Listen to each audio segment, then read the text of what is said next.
Hello friends, welcome back to the new tutorial of the SQL. So today we are going to learn about show the tables in an existing database. Those who haven't subscribed my channel yet, please do subscribe my channel. And if you like the video, please do like, share and comment on my video. So let's get started.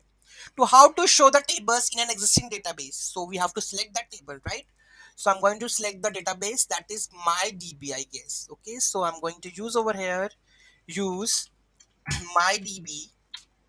Okay, database change. Now I'm going to check all the tables I have created over here. So let's the command is show tables.